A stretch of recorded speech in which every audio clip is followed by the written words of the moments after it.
कल भाई जो हमने बेटा ये चैप्टर का ये वाला क्वेश्चन करा था, ये तो तुमने कर ही लिया होगा। अब इससे अगले वाले जो क्वेश्चन है ना, वे स्टार्ट करने से पहले ना मैं तुम्हारे को एक दो बातें बताऊंगा जो तुम्हें बहुत अच्छे से ध्यान रखनी है, तभी बात बनेगी क्वेश्चन की, ठीक है। बात है या क्या हमारे को ये पता है कि हमारे जो रियल नंबर है वो तो दो तरह के होते हैं। कौन से? रैशनल और इर्रेशनल, ठीक है। अब रैशनल और इर्रेशनल, अब इनका पता तो हमें है ना अच्छे से कि रैशनल कौन से होते हैं और इर्रेशनल कौन से होते हैं ना भाई। यो के नाम है नीरव, इर्रेशनल नंबर का एग्जांपल बता दो। √3 है ना। और भाई रैशनल का कोई एग्जांपल बताएगा, जैसे 2 है, 4 है, ये भी रैशनल ही है क्योंकि 2 को हम 2/1 लिख सकते हैं ना। तो ये हमारे रैशनल है। वैसे रैशनल p/q की फॉर्म में भी होते हैं, 2/3 4/5 कुछ भी मिलेगा, सब क्या है? रैशनल।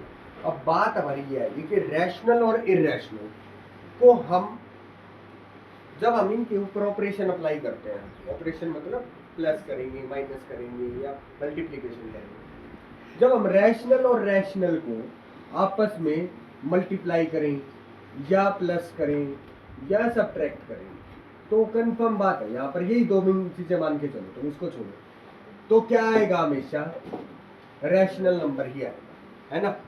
और एक रैशनल को और एक इर्रेशनल को अगर हम ऐड करें और या फिर क्या करें, प्रोडक्ट करें, तो थोड़ा सोचो क्या आएगा? इर्रेशनल ही आएगा। इसको है ना तुम है ना रट्टे मत मारो।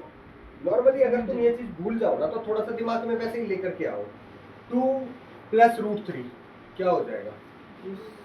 इर्रेशनल ही हो जाएगा ना, इर्रेशनल हो जाएगा। और 2 × √3 क्या हो जाएगा? इर्रेशनल हो जाएगा वो भी। तो एक रैशनल है और एक इर्रेशनल है, तो उनके एडिशन से और मल्टीप्लिकेशन से हमेशा जो नंबर आएगा वो कैसा आएगा? इर्रेशनल। और अगर दोनों रैशनल है तो रैशनल आएगा। बट थोड़ा सा झमेला यहाँ पर यह जब फंसेगा जब दोनों के दोनों क्या है? इर्रेशनल है। अब यहाँ पर देखो तुम, दोनों के दोनों जब इर्रेशनल है ना, उस केस में हमारा है ना दोनों ही कंडीशन आ सकती है, रैशनल भी हो सकता है और इर्रेशनल भी हो सकता है, ठीक है। अब जैसे मल्टीप्लाई कर रहे हैं, है ना, हम मल्टीप्लाई करते हैं तो क्या ले भाई? √2 × √3, तो ये तो आ गया, कितना आ गया? √6। √6 क्या है? इर्रेशनल है, इर्रेशनल है ना। पर भाई हम ये कर लें, √2 × √2 तो क्या आएगा? 2 आएगा ना 2। तो ये 2 क्या है? रैशनल। तो जब हम एक रैशनल और एक इर्रेशनल को करेंगे तो कंफर्म बात है कि वो हमेशा कैसा नंबर आएगा? इर्रेशनल। और जब हम दोनों के दोनों रैशनल को लेंगे तो भी कंफर्म है कि रैशनल ही आएगा। बट जब दोनों के दोनों इर्रेशनल है ना, तो हमारी ये बात बिल्कुल भी कंफर्म नहीं है कि वो रैशनल आए या इर्रेशनल आए। वो दोनों ही आ सकता है, रैशनल भी आ सकता है और इर्रेशनल भी आ सकता है। ये चीज अपने दिमाग में याद कर लो, अगर लिखना चाहो तो लिख लो, ठीक है। ये बात भी मैं तुमसे कभी भी पूछ सकता हूँ, कल मैं तुमसे ये बात पूछ लूंगा, अगर कुछ दिक्कत परेशानी आई तो छोटे बाद में लिख, ठीक है ना। अगर कोई भी इनमें से जो ये बात मैंने तुम्हें बताई है, ये मैं तुमसे किसी भी टाइम पे फिर से पूछ लूँ, ध्यान रखना इस बात को, ठीक है। कि अगर एक रैशनल और एक इर्रेशनल है तो उनका प्रोडक्ट क्या होता है? इर्रेशनल। अब जो अगला क्वेश्चन है ना बेटा, वो हमारा इसी बेस पे होना है, इसीलिए मैंने तुम्हारे को ये चीज करवाई है।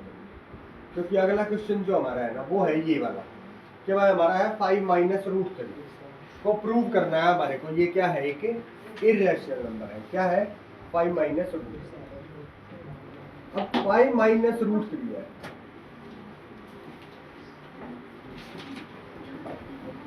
है ना, तो एक तो हम सीधा ही कह सकते हैं, दिख ही रहा है हमारे को, एक रैशनल है और एक क्या है?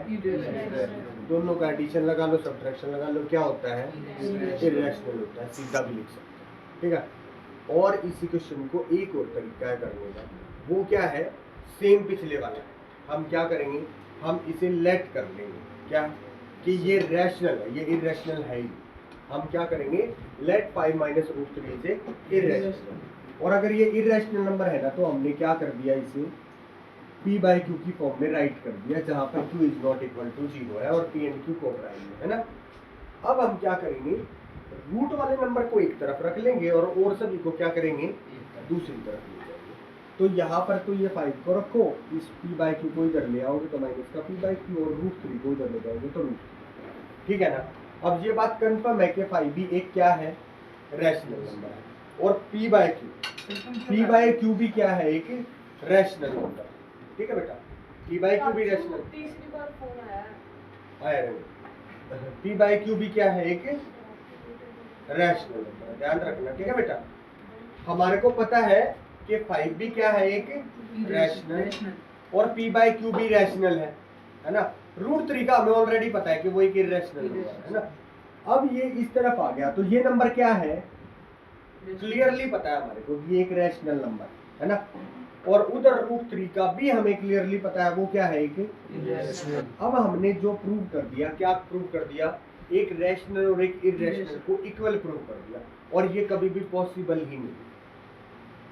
एक one rational can't be equal to any irrational, कभी भी नहीं हो सकता कि एक रैशनल नंबर किसी इरेशनल के इक्वल हो। यहीं पर लिख देंगे हम, so our assumption is wrong, so 5 minus root 3 is a irrational. बहुत ही आसान है ये, जो तुम्हारा क्वेश्चन है ना, इसमें बड़ा क्वेश्चन तो एक वो है बेटा, रूट 2 वाला। ये वाला क्वेश्चन तो बहुत आसान है, इसमें कहाँ दिक्कत आएगी ये देखना तुम। देखो इस क्वेश्चन को तुम सीधे तरीके से भी कर सकते थे। अब अगला क्वेश्चन देखो, अगर हमारा ये आता है भाई 3 root 2 is irrational number prove करना, तो भी कर दोगे तुम, बहुत आसानी से कर दोगे एकदम, है ना।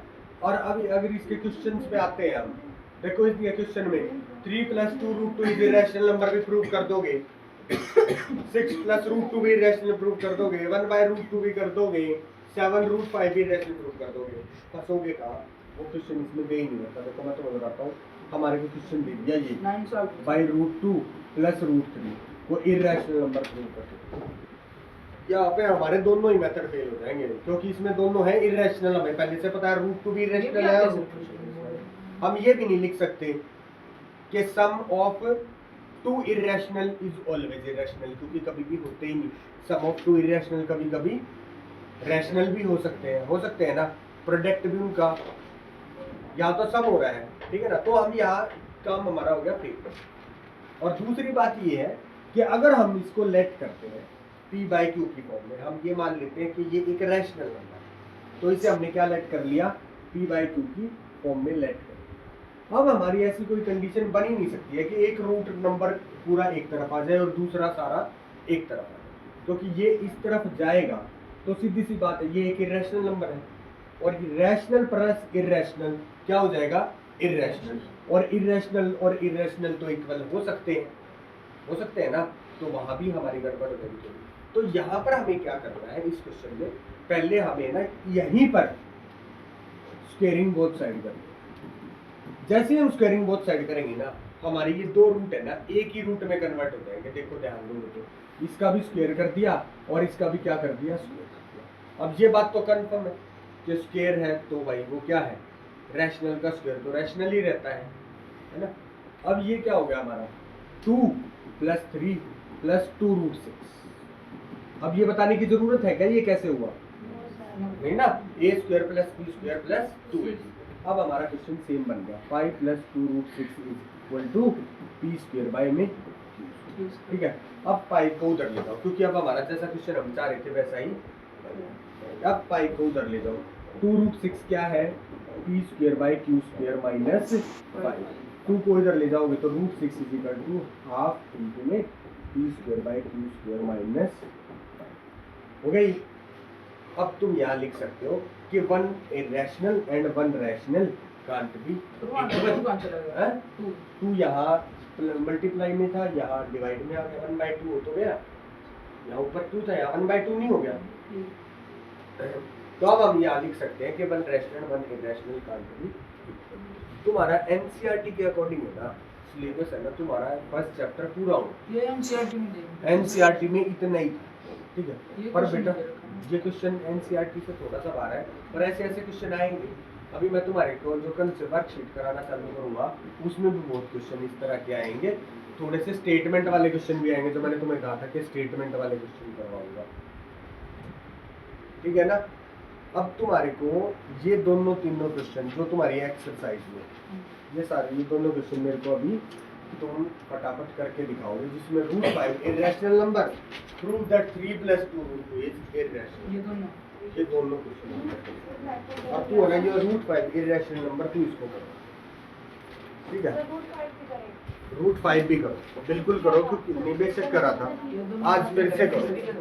√5 इरेशनल नंबर फिर से करो। रिया तू बता क्या कर, √5 इरेशनल नंबर प्रूव करना है ना, इन दोनों को भी बता दे, वानी को रिविजन करेगी भी और इनको भी साथ साथ, ठीक है। वानी एक बार √5 इरेशनल नंबर प्रूव करना भी देख लेगा।